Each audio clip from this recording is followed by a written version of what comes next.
Selamat malam. Malam, Bang.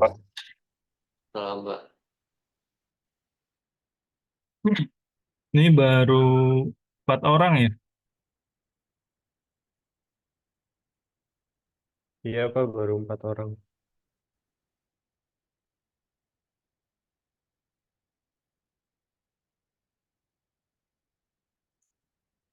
Oke, baik, kita mulai saja ya. Ini saya coba share screen terlebih dahulu ya.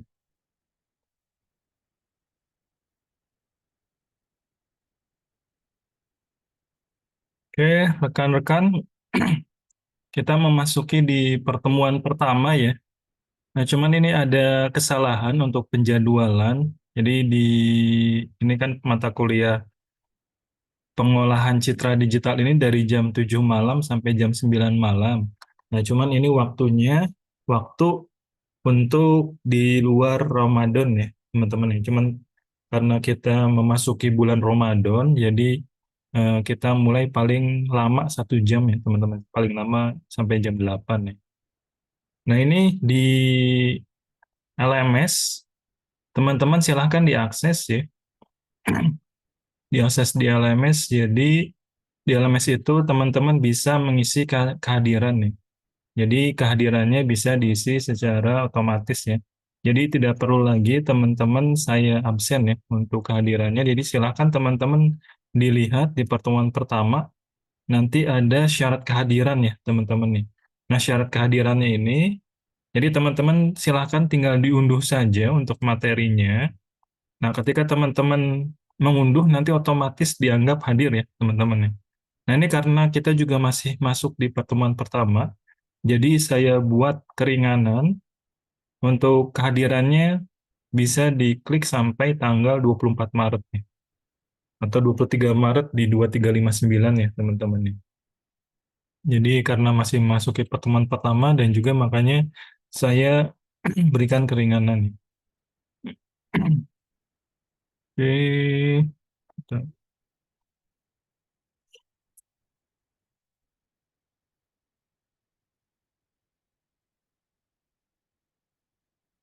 oke, saya share slide-nya. Mungkin pada pertemuan hari ini kita tidak akan masuk terlalu detail ya untuk materinya ya.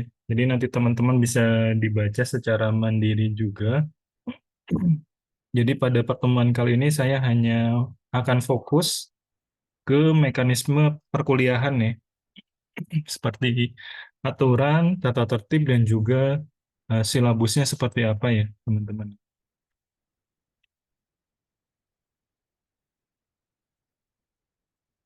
Oke, baik. Ini pengenalan ya, mungkin teman-teman juga ini di rata-rata di program studi informatika ya, jadi pasti sudah mengenal saya.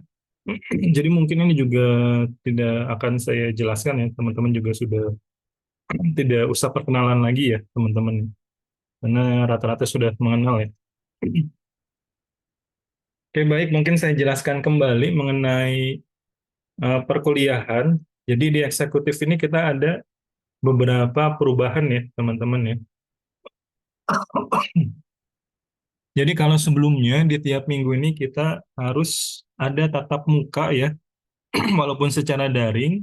Nah, di semester sekarang, mulai semester sekarang, untuk pertemuannya, jadi kita bagi ya. Jadi ada warna hijau dan juga warna kuning ya, teman-teman ya. Jadi teman-teman bisa dilihat yang di kelas eksekutif ini ya. Nah, yang di warna hijau, ini artinya teman-teman melakukan pembelajarannya secara sinkron ya, sinkronus ya.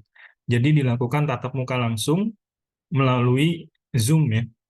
Lalu yang kuning di sini, kuliahnya dengan metode asinkronus ya, teman-teman ya.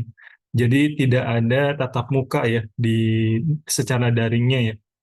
Jadi teman-teman nanti di yang warna kuning ini akan ada materi ya. Jadi teman-teman silahkan bisa membaca materinya baik itu tergantung dosen ya, tergantung dosen pengampunya apakah ada video, mau itu materi, mau ada diskusi, tugas atau kuis dan lain-lain. Nah, ini nanti di yang kuning ini ya, teman-teman ya. Jadi nanti teman-teman silahkan dilihat kembali ya. Ini juga sudah dijelaskan ya oleh Pak Warek ya, Pak Bambang ya. Jadi makanya di setiap sesi ini dibagi ya, sebelum UTS dan juga sebelum UAS ya. Jadi sebelum UTS, untuk tatap muka Zoom-nya, ini 3 kali, dan juga sebelum UAS ini juga 3 kali ya, untuk yang sinkronnya, teman-teman.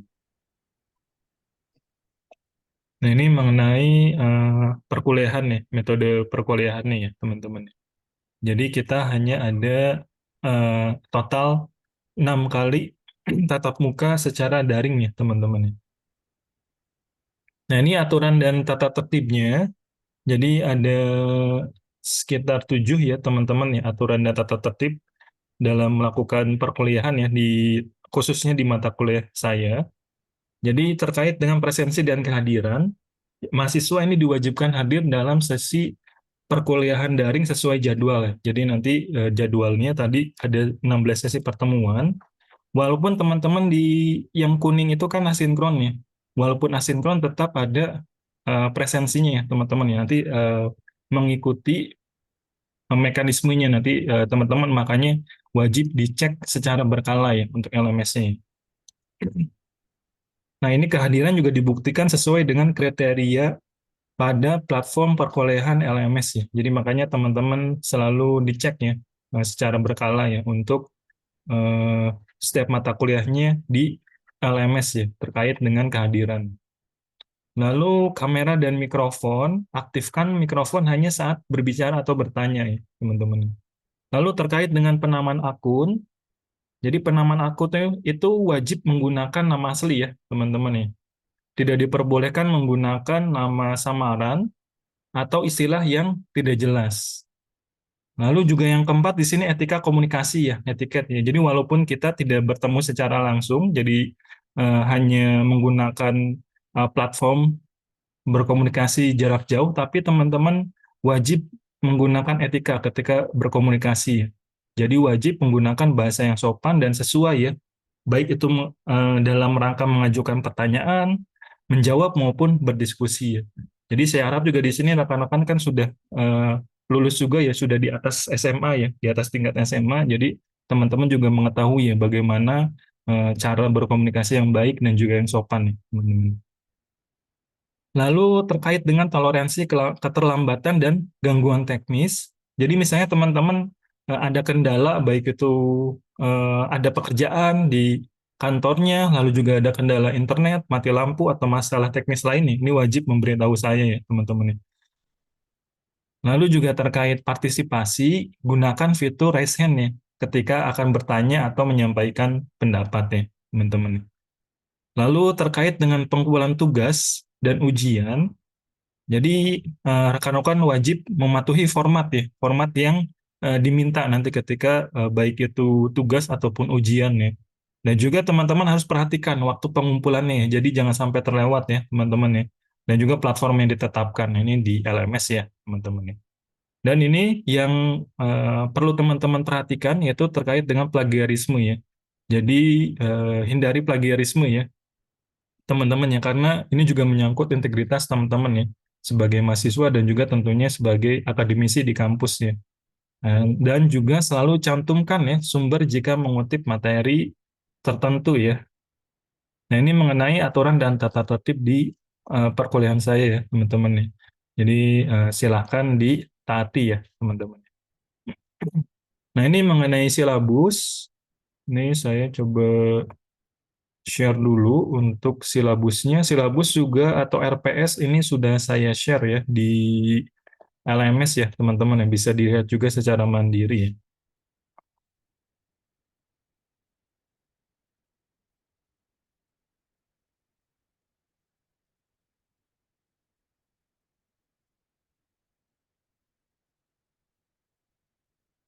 Nah, ini untuk RPS-nya ya, teman-teman yang di pengolahan citra digital. Jadi ada capaian pembelajaran, ini teman-teman silakan bisa dibaca. Ada capaian pembelajaran mata kuliah, lalu juga penilaian tadi sudah saya jelaskan ya. Lalu di sini ada bahan materi pembelajaran ya, dari pertemuan 1 hingga pertemuan terakhir. Lalu juga ada pustakanya yang utama dan pendukung. Ini mata kuliah persyaratnya, dan juga ini rencana pembelajarannya dari minggu ke-1 hingga ke terakhir ya teman-teman ya, ke-16 ya. Nah ini teman-teman silakan bisa dilihat ya. Jadi kira-kira dari minggu ke-1 hingga terakhir ini, teman-teman akan mendapatkan pembelajaran apa saja ya. Nah ini cuman ini yang kita jadikan sebagai acuan, tetapi tidak menutup kemungkinan ada perubahan-perubahan ya seiring berjalannya waktu ya. Baik itu untuk penyesuaian maupun kita lihat ya dari kondisi ke depannya ya teman-teman ya. Nah ini terkait dengan RPS ya. Lalu kita kembali lagi ke slide-nya.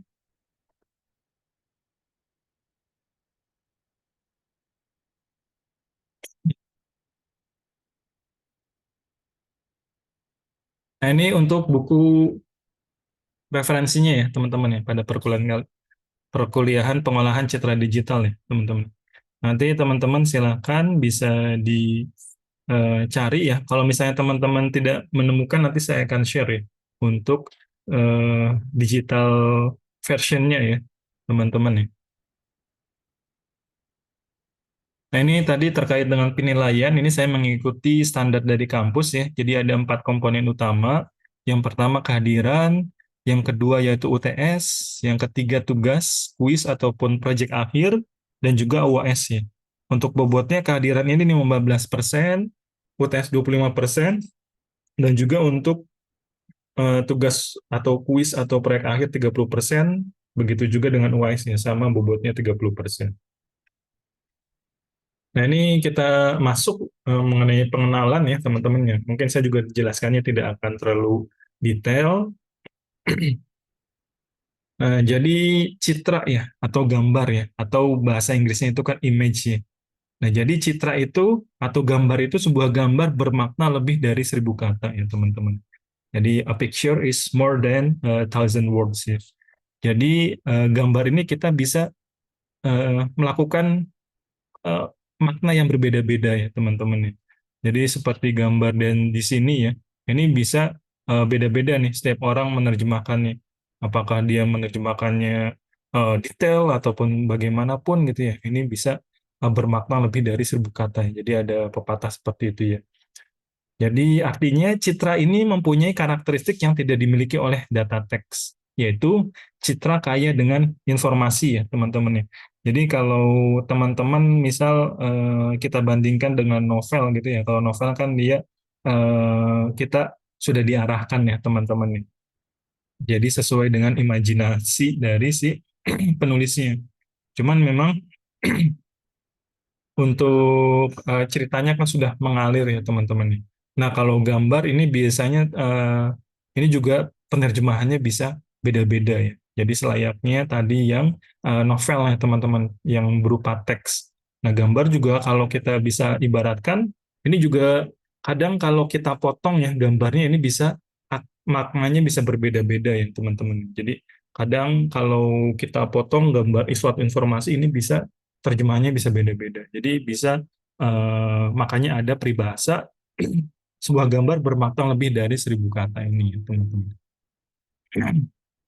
Nah, ini gambar ada suatu gambar ya. Ini juga ini teman-teman bisa lihat ya. Ini maksudnya apa nih? Tiap orang punya makna yang bisa berbeda-beda ya, teman-teman ya. Bisa itu eh, mobilnya kuat banget nih. Ini berarti mobilnya mau pakai mobil apa? Terus yang mungkin ada juga yang berpendapat, oh ini nggak bahaya ya, orangnya pada naik semua di sini.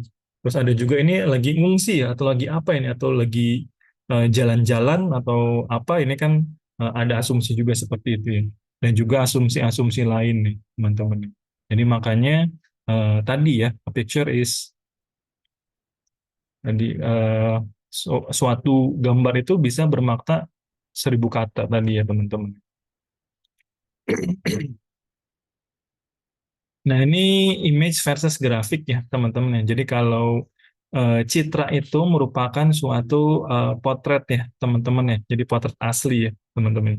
Beda dengan grafik. Kalau grafik ini bisa kita buat ya. Jadi seperti di atas ini diagram ya, diagram grafik ini merupakan suatu diagram chart ya. Jadi memperlihatkan suatu statistik ya, statistik tertentu ya teman-teman ya. Ini sebentar ini tertutup oleh panel Zoom-nya ya. Saya geser dulu biar tidak tertutup. Dan juga ini ya, ini juga kamu Hal yang biasa. ya, Ata, silakan ada yang mau disampaikan. Gimana, Dim? Antum tertarik? Ata, Ata Daifatin ini sepertinya mic-nya ya. Oke, kita lanjutkan ya. Lalu juga yang gambar ini ya. Ini kalau teman-teman suka anime ini biasanya hafal ya. Apalagi dari Studio Ghibli ya. Ini kan ikonnya ya, ikonnya si Studio Ghibli, si Totoro ya. Nah, ini juga merupakan suatu grafik ya, teman-teman ya. Jadi ada pembeda ya, image sama grafik ya. Jadi kalau image ini bisa dikatakan gambar yang suatu citra ya. Kalau kita terjemahkan ya. Jadi citra itu merupakan suatu gambar yang dipotret ya, teman-teman ya. Yang dipotret sesuai dengan keadaan asli, walaupun bisa diedit lagi nanti teman-teman ya. Baik warnanya diterangin atau segala macam ya, teman-teman. Berbeda dengan grafik ya. Kalau grafik merupakan gambar yang memang dari awal bentuknya sintetis ya teman-teman ya, atau buatan.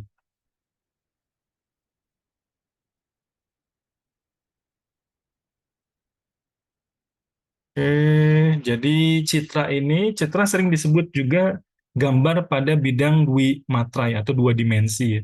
Jadi pada dunia nyata bisa dikatakan di dunia kita yang sekarang kita eh, naungi ini kan dikatakan dunia yang tiga dimensi ya teman-teman. Nah, ketika diambil menjadi suatu citra, maka berubah menjadi dua dimensi ya. Jadi bisa dikatakan juga gambar pada bidang matra ya teman-teman. Dan citra adalah sinyal matra yang bersifat menerus ya atau kontinu ya, yang dapat diamati oleh sistem visual manusia ya. Jadi secara matematis, citra adalah fungsi matra yang menyatakan intensitas cahaya pada bidang matra ya, teman-teman. Jadi bisa dikatakan sebetulnya untuk citra itu ada suatu intensitas cahaya ya. Nanti juga di pertemuan selanjutnya kita akan bisa melakukan pengecekan ya, teman-teman ya. Ada histogramnya bisa dicek ya dari suatu citra itu ada informasi-informasi seperti histogram dan informasi lain yang menyatakan intensitas cahaya pada bidang dua dimensi ini ya teman-teman nih. Nah ini bisa dibuat untuk anotasi matematiknya seperti ini ya. Jadi ada f ini fungsi dua matranya, lalu juga ada parameternya x dan y. Nah x dan y ini koordinat pada bidang dua matranya. Dan f ini nanti suatu fungsi ya, fungsi untuk menentukan intensitas cahaya atau brightness pada titik si X dan juga Y-nya. Ini sebentar tertutup. Ini cara menutup ini zoom gimana? Light video panel. Bukan. Citra juga sebagai luaran dari suatu sistem perekam sinyal. Jadi dapat bersifat baik itu optik berupa foto, lalu analog seperti gambar pada monitor televisi ataupun juga digital ya, yang dapat langsung disimpan pada disk atau pita magnetik ya.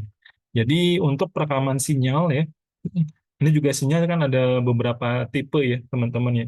Kalau teman-teman sudah belajar ya di komunikasi ya, apalagi yang komunikasi nirkabel, itu kan ada dua jenis sinyal ya teman-teman ya. Baik itu sinyal analog maupun sinyal digital ya. Ini juga beda nanti. Kalau analog kan dia berbasis frekuensi, frekuensinya juga dia sangat kontinu ya, berbeda dengan yang digital. Kalau digital kan dia hanya tinggi dan rendah saja ya. Nah, di gambar juga sama ya teman-teman ya. Jadi ada optik, optik itu langsung dari lensanya ya. Jadi nanti outputnya bisa berupa foto ataupun analog ya, yang di setel kalau di zaman-zaman dulu ya teman-teman ya. Baik itu di televisi, televisi yang sebelum televisi digital ya teman-teman ya. Jadi itu kan menggunakan sinyal analog, jadi ditampilkan di monitor ataupun yang di digital ya teman-teman ya, yang dapat langsung disimpan ya, baik itu pada disk ataupun pada pita magnetik ya, magnetic tape ya teman-teman. Nah ini contohnya ya. Nah, Citra juga ada dua jenis ya teman-teman ya. Jadi ada citra diam ataupun citra bergerak ya. Nah, kalau citra diam atau still image ini adalah sebuah citra tunggal ya, jadi hanya ada satu ya. Nah, kalau citra bergerak ini atau moving image adalah rangkaian citra diam yang ditampilkan secara sekuensial atau secara beruntun ya, teman-teman ya. Jadi sehingga memberi kesan sebagai gambar yang bergerak ya. Jadi setiap citra diam disebut frame nih. Jadi teman-teman kalau teman-teman memperhatikan ya, kalau teman-teman merekam video ya, itu kan biasanya ada yang namanya FPS ya, frame per second ya. Kalau di HP kan dipilih ya. Ketika teman-teman merekam mau yang 15 fps atau 30 fps nih. Nah, ini FPS itu singkatan, singkatan dari frame per second nih. Jadi frame itu kan sebetulnya citra ya, citra cuman ditaruh secara berurutan. Jadi artinya kalau 15 fps berarti dalam satu detik sebetulnya ada 15 citra bergerak ya teman-teman. Jadi semakin banyak si FPS-nya, maka tentu akan semakin besar si file videonya. Karena ya dalam satu detik ada 30 tadi, misal 30 fps, 30 gambar dalam satu detik. Beda dibandingkan dengan yang 15 fps, berarti hanya 15 gambar dalam satu detik. Makanya lebih besar kalau jumlah fps-nya kita naikkan. Cuman semakin tinggi fps-nya, maka semakin smooth nih gerakannya, teman-teman. Apalagi kalau di film-film yang sifatnya film aksi ya, action film ya, kayak film perang atau film balapan segala macam ya, tentu lebih enak dilihatnya kalau FPS-nya tinggi, teman-teman.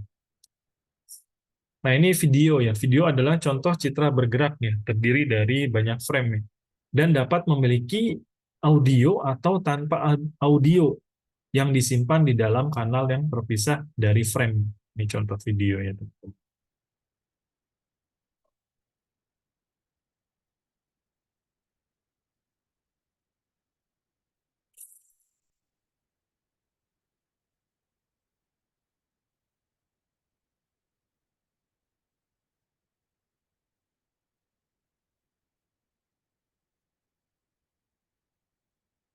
Ini contoh dari citra bergerak ya, teman-teman nih.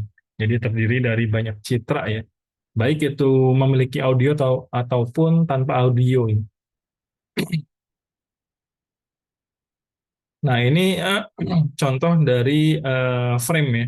Jadi sebetulnya gambar yang ada di video itu kumpulan dari citra yang tidak bergerak tadi ya, teman-teman. Cuma digabung secara sekuensial dan eh, disatukan menjadi tadi dalam suatu kanal ya, dalam suatu channel, maka akan menjadi suatu video ya, teman-teman. Jadi kalau kita ambil frame-nya, nah ini sebetulnya suatu gambar ya, teman-teman. Ya, cuman biasanya kalau video tadi ya, bisa ditambahkan suatu suara ya, teman-teman.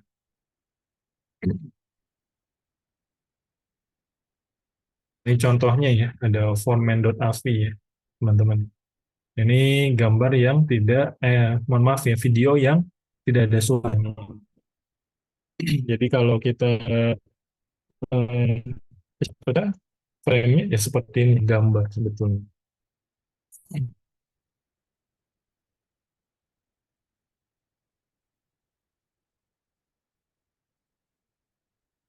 Nah, ini gambar animasi ya. Jadi selain video, jadi gambar juga yang citra bergerak juga bisa berupa GIF ya, teman-teman. Jadi kalau teman-teman juga sering menggunakan apa itu di WhatsApp ya, istilahnya itu di WhatsApp. Nah, itu juga kan gambarnya bisa menambahkan gambar-gambar GIF ya. Jadi gambarnya bergerak ya, teman-teman. Jadi animated ya. Nah, sebetulnya GIF juga dia itu kalau kita ambil frame-framenya ya berupa gambar juga ya teman-teman. Nah ini contoh citra bergerak ya, teman-teman.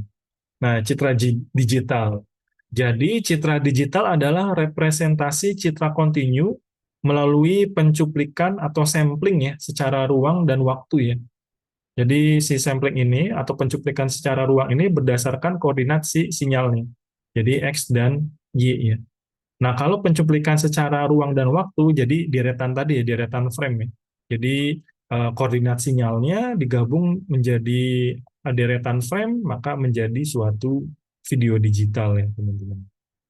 Nah, ini contoh dari image sampling dan juga kuantisasi ya. Jadi, kalau di bagian A, ini merupakan continuous image projected ya, untuk sensor array. Nah, ini yang B ini result of image sampling and quantization nih. Jadi di gambar itu kan sebetulnya di pixel itu kalau teman-teman zoom secara sangat besar sekali gitu ya. Jadi kalau si gambarnya itu pixelnya rendah ya teman-teman, bisa cuma 100 kali 100, kalau teman-teman zoom secara besar sekali, maka sebetulnya si pixel itu, si gambar itu pixel ya, jadi hanya menempati eh, suatu koordinat-koordinat tertentu yang tadi ya. Jadi ada suatu fungsi yang menentukan intensitas cahaya di suatu koordinat tertentu, koordinat x-y-nya. Nah, ini bentuknya berupa pixel. Nah, jadi makanya kalau gambarnya tersebut dia eh, resolusinya rendah, maka akan terlihat sekali ya untuk si eh, jaggingnya ini ya, teman-teman. Jadi semakin tinggi maka tidak akan terlihat ya untuk si jaggingnya. Karena kalau kita zoom lagi lebih detailnya ya itu terdiri dari pixel-pixel nih, teman-teman. Nah, citra digital direpresentasikan sebagai matriks ya, berukuran M kali N nih. Nah, M kali N ini menyatakan resolusi citra tadi ya, yang saya jelaskan ya. Nah, setiap elemen matriks menyatakan sebuah pixel, jadi picture element. Jadi makanya di sini ada fungsinya tadi yang merupakan intensitas suatu warnanya atau cahayanya, dan juga nanti di tiap koordinatnya, jadi ada koordinat 0.1, 0.0, 0.1, dan seterusnya ya, sampai membuat suatu matriks. Nah, matriks ini yang menyatakan resolusi citra. Karena kan resolusi citra sendiri kita ketahui berapa kali berapa ya. Misal 400 kali 400 atau 1024 kali 768 dan sekian. Nah, di setiap satu pixel tersebut, ini ada suatu fungsi ini ya, yang menentukan intensitas dari si pixelnya ya, teman-teman. Si warna ataupun si brightness-nya. Jadi 0 ini untuk X-nya, dan Y yang pertama ini untuk X-nya, dan yang kedua ini untuk Y-nya ya, teman-teman. Makanya jadi setiap elemen matriks ini menyatakan sebuah picture ya. Nah, ini contohnya. Jadi citra dengan resolusi 1200 kali 1500 berarti memiliki 1200 kali 1500 pixel ya. Sama dengan 1,800.000 pixel nih, teman-teman. Jadi kalau misalnya teman-teman punya ukuran gambar gitu ya, 100 kali 100, 100 kali 100 itu kan biasanya gambar icon ya, teman-teman nih. Nah, gambar icon itu 100 kali 100 berarti gambar tersebut mempunyai 10.000 pixel nih, teman-teman nih. Nah, 10.000 pixel berarti ada 10.000 nih. Kalau kita zoom satu-satu gitu, ini ada 10.000 ya, teman. Kalau teman-teman hitung. Nah, di setiap pixel tersebut ada ya tadi ya, picture element. Si pixel tersebut merupakan picture element yang menyatakan kalau kita zoom, ini ada informasi warnanya ya, di setiap pixel tersebut. Nah, ini kalau dicontohkan, ini contoh kita asumsikan gambarnya ukuran pixelnya itu 1200 kali 1500 ya, si resolusinya. Nah, ini berarti ada 1.800.000 pixel yang membuat satu gambar secara utuh ini ya, teman-teman. Nah, ini contoh citra berukuran 200 kali 300 ya, berarti ada 60.000 pixel ya, teman-teman. Jadi kalau kita zoom ya gambarnya seperti ini ya, teman-teman. Nah, ini pixel-pixelnya yang membentuk gambar ini ya, teman-teman. Nah, nilai setiap pixel fungsi f dalam kurung x, y menyatakan nilai keabuan nih atau gray levelnya, atau juga kita bisa sebut nilai intensitasnya. Jadi kalau kita contoh misal di suatu sampling ini ya, nah ini kalau kita eh, lakukan digitasi ya, jadi kita ubah nilainya menjadi numerik, maka membentuk suatu metrik seperti ini ya teman-teman. Jadi ada 120, 134, dan lain-lain teman-teman. Nah ini kita masuk ke pemrosesan citra. Jadi sebelum sebuah citra digunakan untuk suatu aplikasi, maka citra tersebut perlu diproses terlebih dahulu ya teman-teman ya.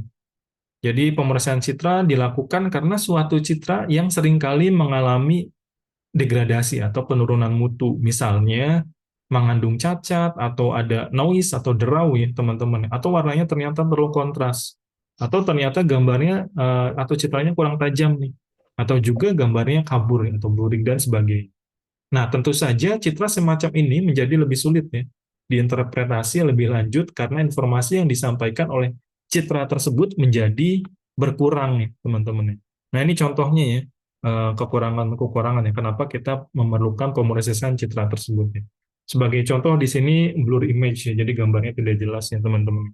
Atau gambarnya banyak noise-nya, atau ini gambarnya terlalu gelap, atau juga gambarnya mempunyai distorsi ya teman-teman.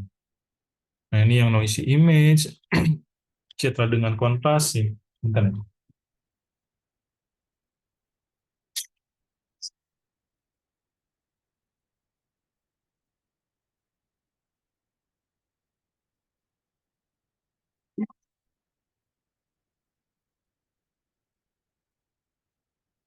Oke, kita lanjutkan. Jadi pemeriksaan citra itu bertujuan untuk mengolah citra menjadi citra lain ya, untuk mendapatkan kualitas citra yang lebih baik. Jadi pemeriksaan citra digital itu apa? Atau pengolahan citra digital ya teman-teman?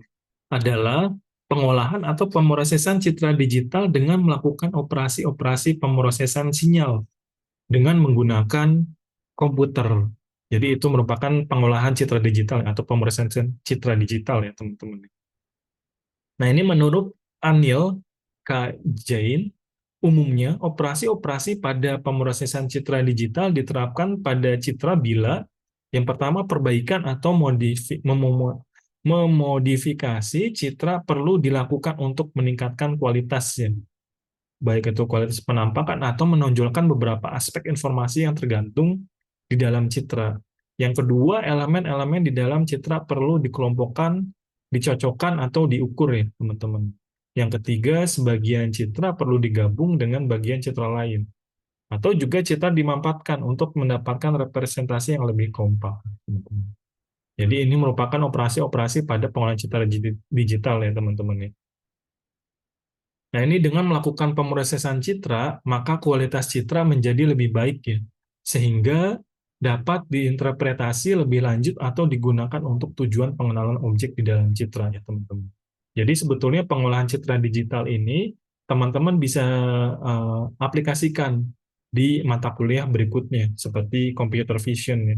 Karena kalau computer vision kan bisa citranya itu kita anggap sudah bagus ya untuk diproses ya, teman-teman. Nah, ini tentunya kita perlu cek dulu ya teman-teman. Kita perlu proses dulu, misal perlu dijelaskan atau di lain-lain tadi ya teman-teman ya. Ini merupakan tahapan yang bisa teman-teman lakukan sebelum masuk ke computer vision atau menggunakan teknik-teknik AI lainnya ya teman-teman ya. Untuk mengolah atau menginterpretasi suatu gambar ya teman. Jadi makanya mata kuliah pengolahan citra digital ini sangat penting ya karena menjadi modal dasar ya teman-teman. Apalagi perkembangan AI yang AI ini kan kalau artificial intelligence secara umum kan hanya menyelesaikan suatu tugas tertentu saja. Jadi makanya di dunia eh, sekarang ini AI itu memiliki perluasan ya, menjadi AGI ataupun ASI. AGI ini kan singkatan dari Artificial General Intelligence ya teman-teman. Jadi AI-nya ini bisa digunakan di berbagai kondisi, berbagai kehidupan sehari-hari. Jadi secara umum.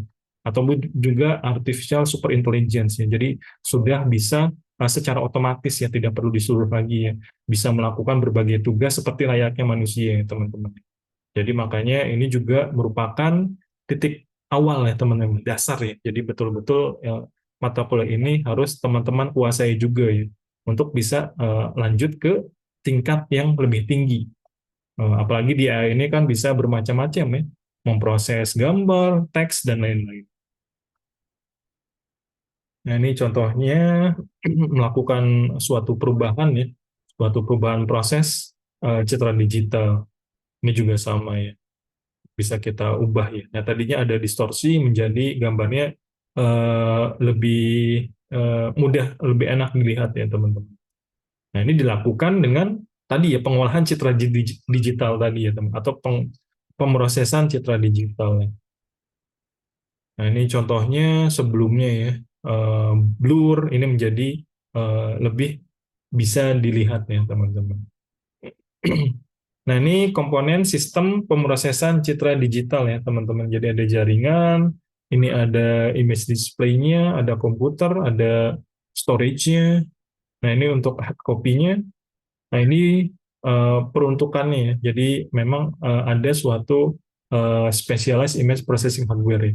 Dan juga ada image processing software ya. Baru dari image sensor ya.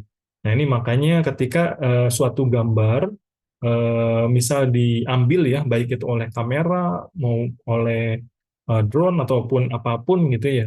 Nah, ini akan masuk dulu nih sebaiknya sebelum diproses di komputer ini masuk dulu nih ada hardware-nya.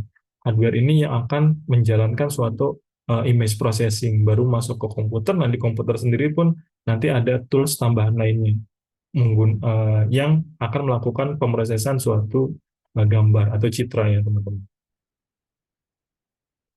Nah, ini tiga bidang studi ya yang berkaitan ya dengan data citra ya teman-teman ya. Namun tujuan ketiganya berbeda ya. Ini jadi makanya seperti yang di RPS ya, sebelum teman-teman mendapatkan mata kuliah pengolahan citra digital ini teman-teman diharapkan sudah mendapatkan grafika komputer ya, mata kuliah grafika komputer ya, karena berbeda ya. Lalu masuk ke image processing atau pemrosesan citra ya teman-teman, yang mata kuliah yang sekarang kita pelajari ya. Baru nanti ke pengenalan pola. Nah, pengenalan pola ini baik itu pattern recognition atau image recognition ini nanti yang digunakan oleh si AI ya, model AI-nya ya, model kecerdasan buatan tadi. Jadi makanya ini merupakan satu kesatuan ya teman-teman ya. Jadi teman-teman harus tahu nih prosesnya seperti apa ya. Baik itu dari grafika komputer ini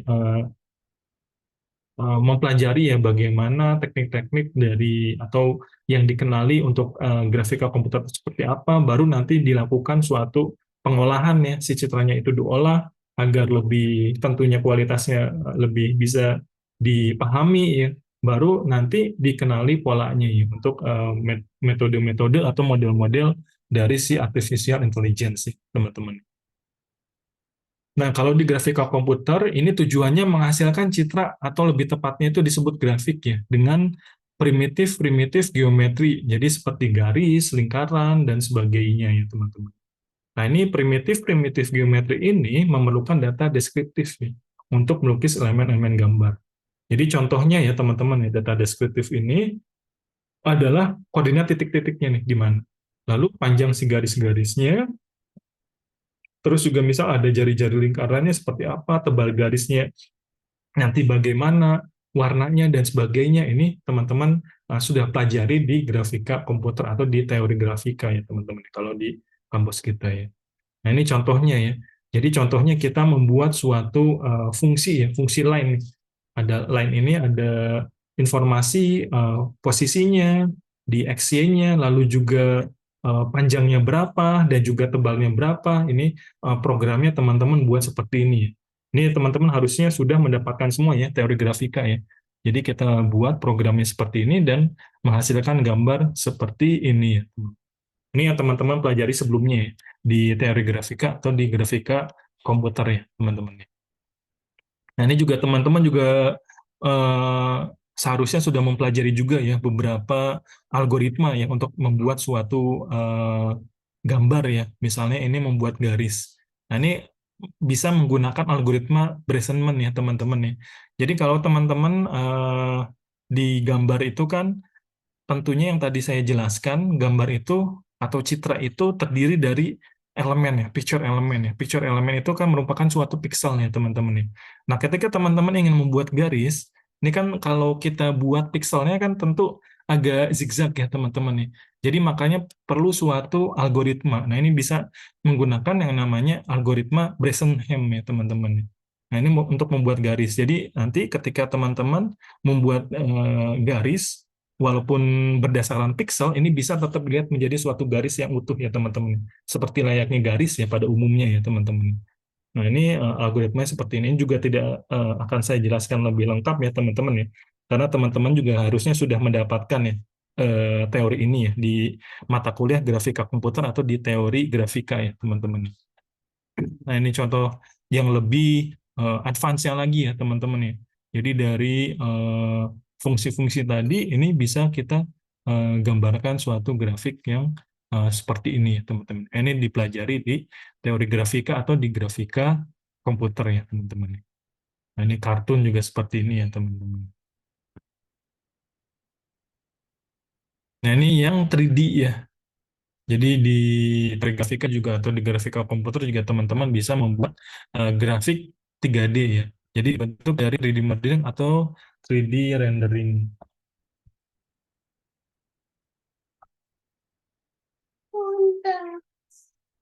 Nah juga selain tadi ya dari 2D dan juga gambar 3D, ini juga teman-teman bisa membuat animasi komputer ya teman-teman.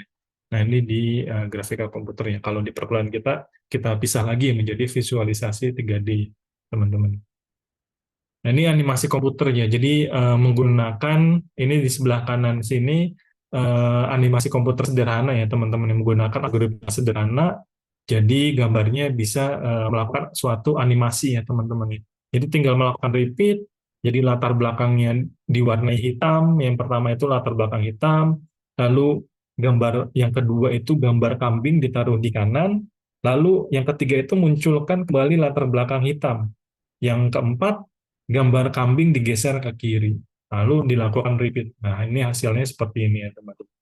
Nah, ini animasi komputer secara sederhana ya, teman-teman. Nah, ini juga harusnya sudah didapat juga ya di mata kuliah teori grafika. Jadi ada jenis-jenis grafik ya. Ada yang namanya raster atau pixel atau bitmap ya. Nah, ini jadi kalau raster ini dia dibentuknya dari pixel-pixel atau bentuknya juga vektornya. Nah, kalau vektor ini merupakan suatu fungsi ya, teman-teman. Jadi dibentuk oleh primitif geometri ya, teman-teman. Jadi ada titik, ada garis, ada lingkaran, poligon, dan lain-lain. Ini merupakan suatu vektor ya teman-teman. Nah jadi bedanya kalau kita menggunakan bitmap, kalau bitmap itu kan basisnya pixel ya teman-teman. Jadi kalau kita besarkan, kalau si rasternya itu dia pixelnya rendah, maka akan pecah ya.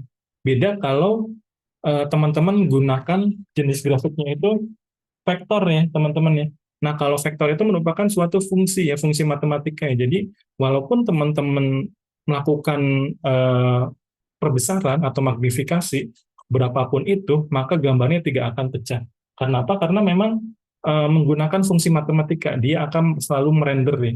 Jadi kalau teman-teman zoom, dia akan render lagi si gambarnya karena dalamnya itu merupakan suatu fungsi ya, fungsi matematika. Makanya kalau vektor dia tidak akan pecah walaupun di zoom. Jadi sebetulnya hanya geometri ya teman-teman. Nah ini pemrosesan citra. Jadi pemrosesan citra itu bertujuan memperbaiki kualitas citra agar mudah diinterpretasi ya teman-teman. Ini sekarang jam berapa? Nah ini jadi teknik-teknik pengolahan citra mentransformasikan citra menjadi citra lain. Jadi masukannya adalah citra, nah keluarannya juga citra ya teman-teman. Ini yang disebut pengolahan citra atau pemrosesan citra ya. Jadi beda ya kalau tadi itu, kalau di grafika tadi, dia inputnya bisa berupa deskriptif, keluarnya citra. Nah kalau pemrosesan citra, inputnya citra, keluarnya juga citra. Nanti beda lagi kalau di eh, penalaran tadi ya teman-teman nih, yang di pengenalan pola ya teman-teman. Jadi inputnya citra, keluarnya deskriptif lagi. Nah, ini pemrosesan citra, jadi di tengah-tengah ya. Jadi proses yang pertama tadi di grafika komputer, yang kedua pemeriksaan citra, yang ketiga yaitu yang eh, penalaran citra tadi, pengenalan pola ya teman-teman. Nah, jadi kalau di pemeriksaan citra, ya, inputnya citra, keluarnya citra lagi. Karena nanti sebetulnya bisa diolah kembali untuk pengenalan pola. Nah, ini contoh yang kedua ya, jadi image denoising ya. Jadi contohnya di sini ada suatu gambar ya, ini sebetulnya gambar ini juga gambar Lena ini kan dari si eh, objek gambarnya ini minta ditarik ya, jadi tidak mau lagi dijadikan suatu pembelajaran ya, di digital image sih sebetulnya.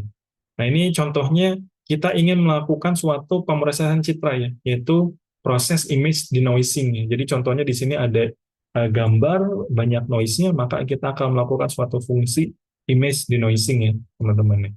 Nah, ini dilakukan image denoising, jadi gambarnya bisa kita lihat atau kita baca dengan lebih jelas, jadi memiliki arti beda dari sebelumnya, lebih susah dibaca ya teman-teman, lebih susah dilihat ya. Nah, itu juga kita lakukan suatu fungsi pemrosesan citra menggunakan image enhancement ya teman-teman. Nah, ini seperti ini. Nah, di gambarnya tidak terlalu jelas, bisa lebih jelas. Nah, ini juga semua hal ini tidak akan bisa dilakukan kalau kita tidak mempelajari yang namanya pengolahan citra digital atau pemrosesan citra digital ya teman-teman. Jadi di sini juga ada suatu keilmuannya. Jadi makanya teman-teman tidak hanya bisa menggunakan suatu tools, tapi teman-teman juga mengerti bagaimana tools tersebut bisa melakukan eh, suatu proses tertentu ya teman-teman. Jadi ini tujuan dari kita mempelajari mata kuliah ini ya tentunya teman-teman. Nah, ini juga image di blurring ya teman-teman. Jadi sebelumnya tidak jelas, kita lakukan suatu fungsi dalam pemrosesan citra digital atau suatu algoritma atau metode tertentu, ini bisa dilakukan juga ya, yaitu image di blurring. Nanti juga ada di pertemuan-pertemuan berikutnya kita akan jelaskan ya bagaimana mekanismenya, ya, bagaimana matematisnya, hal-hal yang tadi kita lakukan itu ya. Nah, ini image deblurring ya contohnya juga ya. Nah, ini yang pengenalan pola ya, teman-teman. Jadi sebetulnya dari grafika komputer, terus juga pemeriksaan citra sampai ke pengenalan pola, ini juga dalamnya ya rumus matematika lagi ya, matematika lagi ya, teman-teman. Jadi matematika itu apalagi teman-teman bekerja di IT, ini sangat menjadi dasar ya, teman-teman. Nah, ini mengenai pengenalan pola. Jadi pengenalan pola adalah metode analisis data secara otomatis oleh mesin untuk mengenali keteraturan atau pola di dalam data. Nah, di dalam konteks citra, tujuan pengenalan pola adalah untuk mengenali suatu objek di dalam citra. Jadi, kalau di pengenalan pola, ini inputnya citra, outputnya deskripsi. Deskripsi suatu objek. Nah, ini contohnya ya. Ini bisa dikatakan yang OCR ya, teman-teman. Dari gambar, plat nomor, bisa kita ambil informasi si plat nomornya ya, berupa teks. Nah, ini juga huruf ya. Ini juga ada suatu gambar. Ini kita bisa dapatkan ini huruf apa saja. Nah, ini operasi-operasi di dalam pemeriksaan citra digital ya teman-teman. Bisa itu image enhancement, bisa itu image compression, image analysis, image reconstruction, image restoration, atau image compression, teman-teman. Ini dua kali.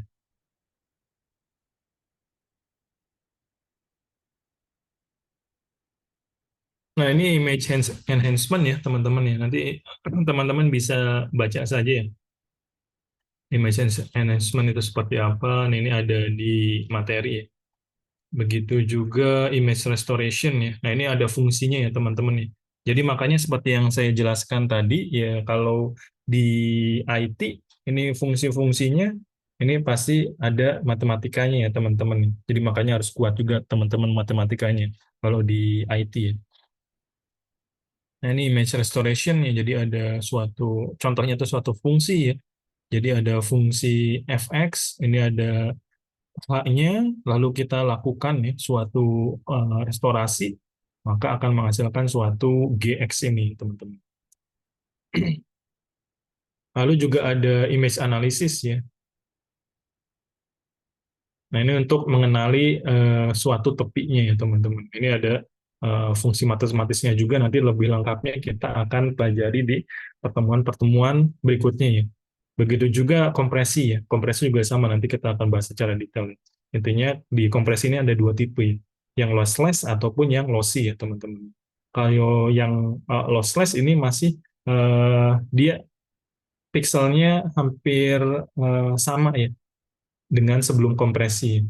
Jadi besarannya makanya tidak terlalu berubah ya kalau yang lossless.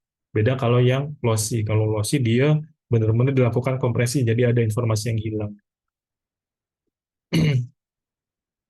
Nah, ini format dokumennya ya. Lalu kompresi citra, ini contohnya buat .bmp 2258, jadi buat .jpg besarnya ini hampir seperlimanya ya. Nah, ini.